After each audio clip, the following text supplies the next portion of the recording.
और अब आपको सीधे लिए चलते हैं। रविशंकर प्रसाद जो हैं वो मीडिया से मुखातिब हो रहे हैं और बहुत हद तक मुमकिन है कि जो ये पूरा मामला है पेगासस के रिकॉर्डिंग का, उसको लेकर वो क्या कुछ बोलेंगे।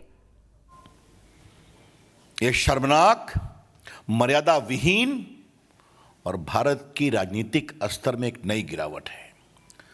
The BJP strongly refutes, condemns the baseless and bereft of political propriety comments leveled by Congress against the BJP. This is a new low in the political discourse of a party which has ruled India for more than 50 years. लेकिन जिस तरह के नेताओं की टिप्पणियां होती हैं, जिस तरह की वो स्तरहीन बातें करते हैं, तो आज के अवसर पर हम उनसे क्या अपेक्षा करें। देश सब देख रहा है और समझ रहा है। मित्रों, ये जो पेगासस की कहानी है, इसका संकेत आईटी मंत्री वैष्णव जी ने दिया था। ये सारी कहानी मॉनसून सत्र के पहले ही क्यों शुरू होती है? क्या कुछ लोग ये योजनाबद्ध तरीके से लगे हुए थे कि ये कहानी मॉनसून सत्र के पहले ही फोड़नी है ताकि देश में एक नया माहौल बनाया जाए? मैं कुछ सवाल खड़े करना चाहता हूं। एक संस्था का नाम आया है वायर। मैं किसी की आलोचना नहीं करता, वो है अपनी जगह पर, लेकिन क्या ऐसा सच्चाई नहीं कि उनके द्वारा बहुत सी कहानियां गलत पाई गई?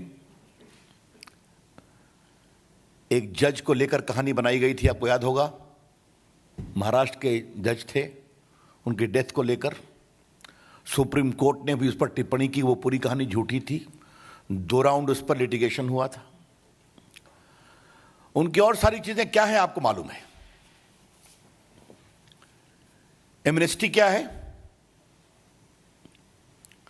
एमनेस्टी का कई मामलों में भारत विरोधी एजेंडा रहा है या नहीं रहा है? कैन वी डिनाई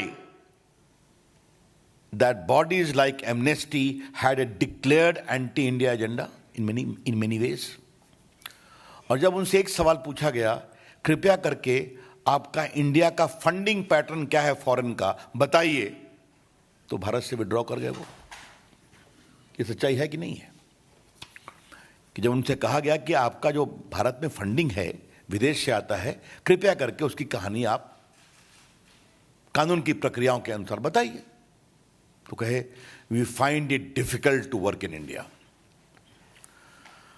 अब कुछ चीजों को समझना और जानना जरूरी है। इस पूरी कहानी में एक एविडेंस नहीं आया है जो भारत सरकार को इससे लिंक करता है या बीजेपी को इससे लिंक करता है। Not a shred of evidence has come that in this entire Pegasus story there is any linkage of the government और द भारतीय जनता पार्टी।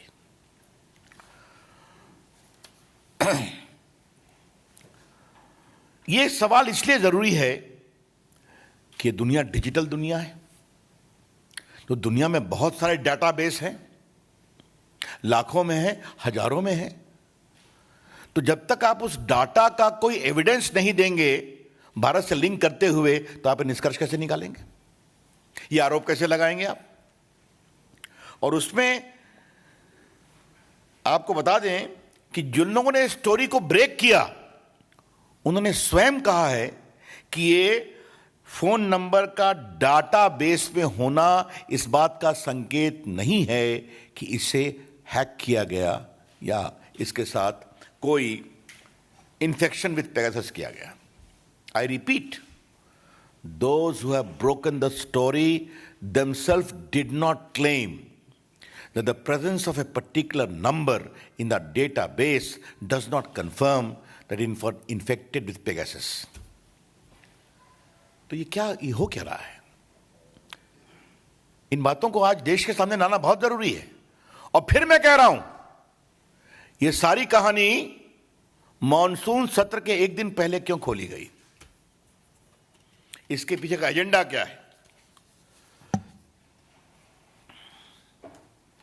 इसमें अंतर्राष्ट्रीय संगठन, हाँ, और एक बात और है, वो एनएसओ जो पेगासस के मैन्युफैक्चरर हैं, उन्होंने साफ कहा है कि हमारे अधिकांश क्लाइंट वेस्टर्न कंट्रीज हैं। तो भारत को इसके माध्यम से टारगेट क्यों किया जा रहा है? इसके पीछे की कहानी क्या है? इस कहानी में ट्विस्ट क्या है? कुछ लोगों को लाया गया, उनके नाम फेंके गए। अब मुझे अनिल बलूनी जी बता रहे थे कि कांग्रेस पार्टी के पूर्व अध्यक्ष का भी नाम है। क्षमा करिएगा, मैं व्यंग्य में बोल रहा हूं, उनकी तो सारी टिप्पणी रोज ही ट्वीट पे रहती है।